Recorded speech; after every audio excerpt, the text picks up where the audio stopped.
Another, in fact, breaking update coming in, and this one is from Australia. We're learning that Australian Prime Minister was heckled during a mosque visit. In fact, the Minister of Home Affairs there, Tony Burke, also faced protests.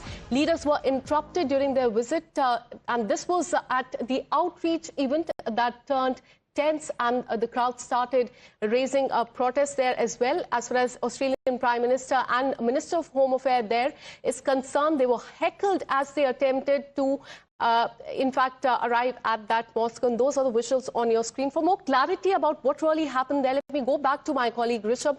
Rishabh, we're learning that the Australian Prime Minister and his minister there were heckled when they visited the mosque. Take us through the details. What really happened there?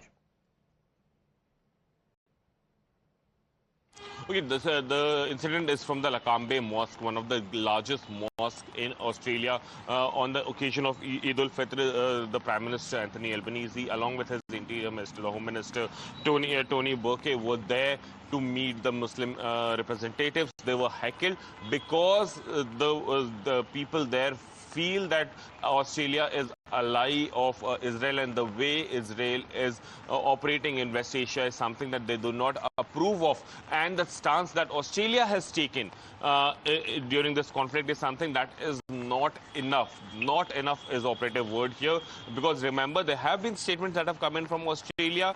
They have been talking about cessation of hostilities, but a clear condemnation of Israel and US has not come in, and that has rigged the Muslim population in Australia as well. Remember, when the Gaza conflict was at its peak, Penny Wong, the foreign minister, was here in India, and we did ask, Times Now did ask her at a press conference, joint press conference between India and Australia, about their stance on Gaza. And Penny Wong was very clear that they do not approve of what Israel is doing in Gaza. Right. But here, when it comes to the Iran conflict, there hasn't been any clear statement that has come in from Australia, and that's something that's not going down well with the Muslim population in Australia, and that's the reason that the Prime Minister and the Home Minister has been heckled at the largest mosque in Australia. All right, so the stand that Australia has taken, or the lack of stand, has really irked the Muslim community there in Australia. And in that backdrop, we're learning that the Prime Minister and his Minister of Home Affairs, they were heckled during the mosque visit. Thank you so much, Rishabh, for getting us all those details. We'll be back with you for more update as far as the war is concerned. Today is day 21 and the bombing continues. With this very short break, more news and updates on the other side.